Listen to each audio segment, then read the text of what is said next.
Sir ఇప్పుడు already మనం discuss చేసాము, బీటెక్ చదువుతున్న వాళ్ళు ఇప్పుడు between third year, fourth year, second ఇయర్లో స్టార్ట్ చేసిన వాళ్ళకి నెక్స్ట్ మోటివేషన్ ఏంటో మీరు చెప్పారు. అలాగే బీటెక్ కాకుండా అదర్ కోర్సెస్, డిగ్రీ కోర్సెస్ ఏంటో మాట్లాడుకున్నాం.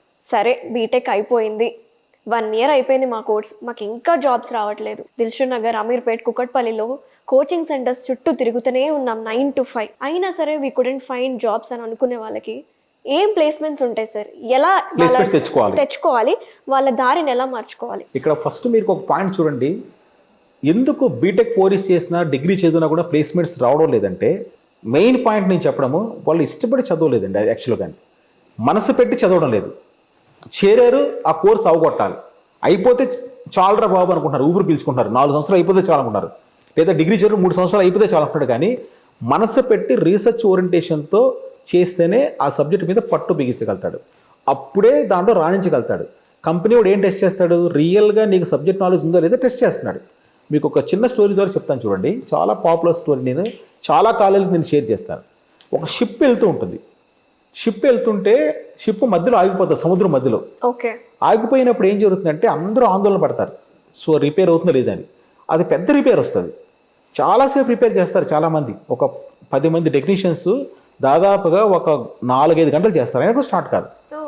అక్కడ ఐఐటి స్టూడెంట్స్ కొంతమంది ఉంటారు అన్నమాట, ఎక్కడికి వెళ్తుంటారు. మేము ట్రై చేస్తాం కావాలంటే మెకానికల్ ఇంజనీరింగ్ స్టూడెంట్స్, వాళ్ళు ట్రై చేస్తారు, వాళ్ళ వల్ల కూడా కాదు. లాస్ట్ షిప్లో పనిచేసే ఒక అతను అంటాడు అనమాట, సార్ మీరు ఇంతమంది ట్రై చేస్తారు కదా, అక్కడ ఒక పెద్ద ఆయన ఉన్నాడు కిచెన్లో, ఆయన ఏం చదువుకోవాలా కానీ చిన్న చిన్నగా రిపేర్ చేస్తాడు, ఆయన పిలుద్దామంటాడు షిప్ మేనేజర్తో. అరే ఇంతమంది చేరేంది, షిప్ మేనేజర్ అతనేం చేస్తాడు పెద్ద ఆయన, ఆ ముసలోడి వల్ల కాదు అంటాడు. సార్ ట్రై చేస్తామంటాడు, సరే పిలుచుకోమంటాడు. ఆ పెద్ద నడుచుకుని వస్తుంటేనే వీళ్ళందరూ నవ్వుతారు, స్టూడెంట్స్ అందరూ, మా వల్ల కాదు అతని వల్ల ఏమవుతుందని చెప్పి. అతను కూర్చొని పెద్ద ఏం చేస్తాడంటే ఆ మొత్తము బాక్స్ ఓపెన్ చేసి 5 నిమిషాలు పరిశీలిస్తాడు. ఒక చిన్న సంచి అంతే అతని దగ్గర, మాసిపోయిన సంచి కింద కూర్చుంటాడు. 5 నిమిషాలు దాన్ని స్టడీ చేసి ఒక చిన్న బోల్డ్ తెమ్మంటాడు.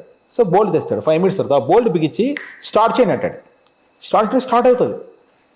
దాదాపుగా మార్నింగ్ టు ఈవినింగ్ కుస్తీ పడిన ఇంజనీర్స్కి లేదా మొత్తం ఐఐటి రీసెర్చ్ పీపుల్కి వాళ్ళ వల్ల కానిది ఒక 10 నిమిషాలు అతను సాల్వ్ చేశాడు, షిప్ స్టార్ట్ అయిపోతుంది. మొత్తం ఆ షిప్లో ఉన్న ప్యాసింజర్స్ చప్పట్లు కొడతారు తనకి పెద్దానికి. సో ఇక్కడ ఏం చెప్తుంది ఈ స్టోరీ అంటే, వీళ్ళందరూ కూడా బుక్కులు చదివారు, ఈయన ప్రాక్టికల్ ఎడ్యుకేషన్ చేశాడు. ఇక్కడ చిన్న ఇంట్రెస్టింగ్ డిస్కషన్ జరుగుతుంది. ఏంటంటే ఎండింగ్లో వెళ్ళిపోయేటప్పుడు అతను మేనేజర్ దగ్గర కూర్చొని నా బిల్లు ఇవ్వమంటాడు, నాకు దీన్ని చేశాను కదా, దీన్ని నాకు ఫీజు పే చేయమంటాడు. ఎంత అంటాడు? 25,000 అంటాడు ముసలాయన. 25,000? అదేంటది, నువ్వు చేసిన 10 నిమిషాలే 25,000 అంటే మా పైన మేనేజ్మెంట్ ఒప్పుకోదు, ఏంటి అసలు అంటే, లేదు 25,000 అంటాడు. సరే అతను కోపం వచ్చి ఒక పేపర్ ఇచ్చి రాసి 25,000 నువ్వు ఎలా సర్వీస్ చేసావు అని అంటాడు. పేపర్ తీసుకుని తక్కువ రాసేసి మొహాన్ కొడతాడు.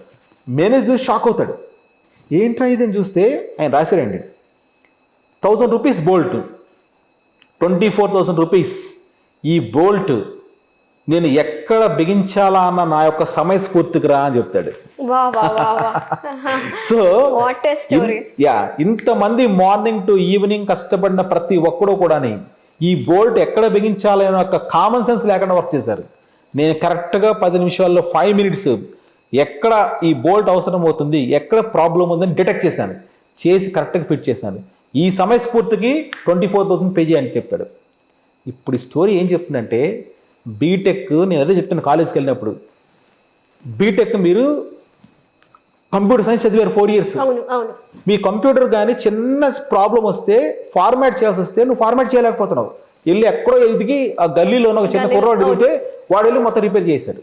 మరి వాడుకున్న నాలెడ్జ్ నీకు ఎందుకు లేదు అంటే, కాలేజీలు బాగున్నాయి, ప్రొఫెసర్స్ బాగున్నారు, అందరూ బాగున్నారు, పాపం వాళ్ళు తప్పులు పట్టాల్సిన పనిలా, మీరు శ్రద్ధ పెట్టి చదవడం లేదు. సో నువ్వు ఎలక్ట్రికల్ ఇంజనీరింగ్ చదివావు, బీటెక్ ఎలక్ట్రికల్ ఇంజనీరింగ్, ఎంటెక్ చేసావు, అవునా?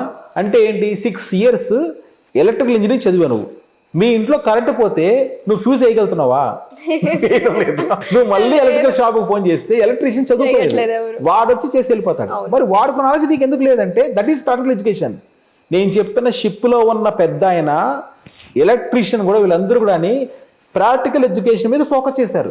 వీళ్ళందరూ బుక్కులు ఏదో ఎగ్జామ్లో చదివారు. బీటెక్ స్టూడెంట్ అందరికీ తెలుసు, ఎప్పుడో చదువుతున్నాడంటే ఫస్ట్ ఇయర్ ఎగ్జామ్స్ అప్పుడు మాత్రమే, ఆ ముందు రోజు నైట్ అవుట్ చేసి చదువుతున్నాడు. వాడికి ఎక్కడొచ్చింది? రాదు.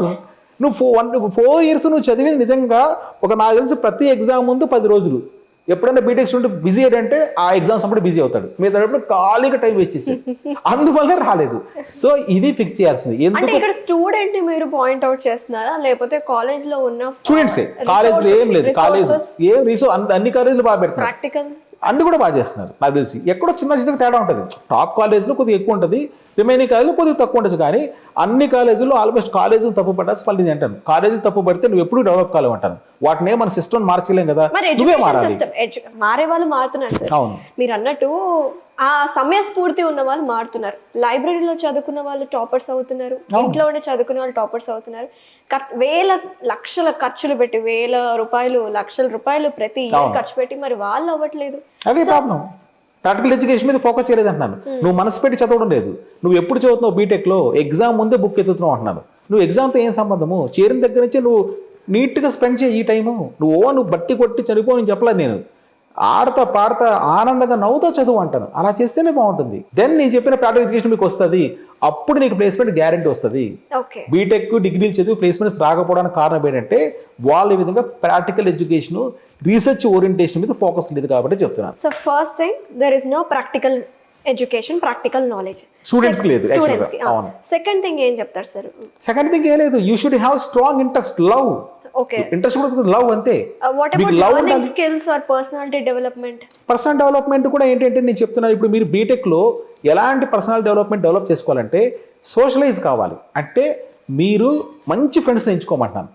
నేను ఎప్పుడు టైం వేస్ట్ చేస్తా, టైం పాస్ కాండి, నేను మళ్ళీ ఇంకో టైం పాస్ కాడితో నేను అసలు పరిచయం చేసుకోకూడదు. నేను ఒక మంచి స్టూడెంట్, బాగా చదువుకునేవాడితోనే పరిచయం ఉండాలి.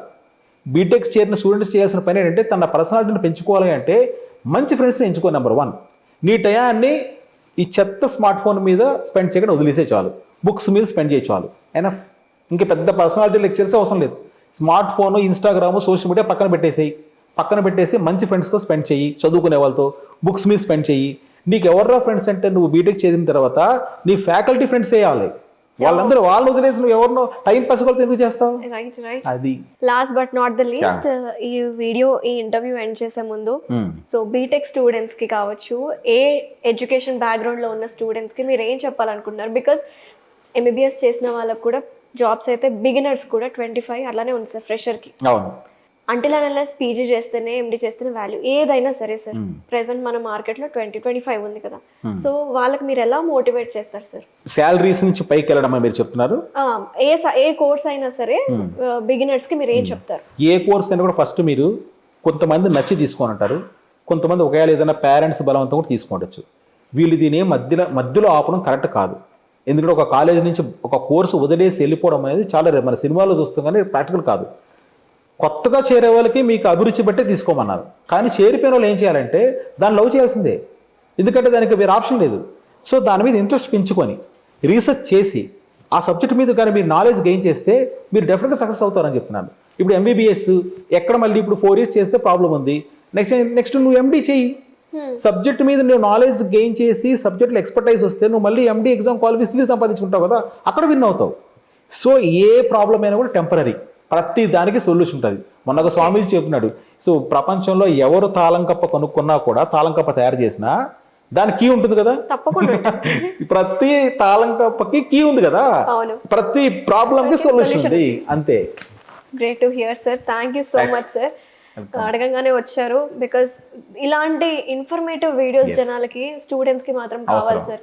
మాలాంటి స్టూడెంట్స్ డిమోటివేట్ అవుతూ ఉంటారు. ఏదన్నా మార్క్స్ తక్కువ వచ్చినా సరే, ప్లేస్మెంట్ సరిగ్గా రాకపోయినా సరే, అనుకున్న జాబ్ కానీ గోల్కి రీచ్ అవ్వకపోయినా సరే, ఇవన్నీ మీరు మోటివేట్ చేస్తూ ఉంటారు. యాజ్ ఐ టోల్డ్, దాదాపు 20,000 మంది స్టూడెంట్స్ ని మోటివేట్ చేశారంటే it's not a small thing. Thank you so much అండి. నమస్తే.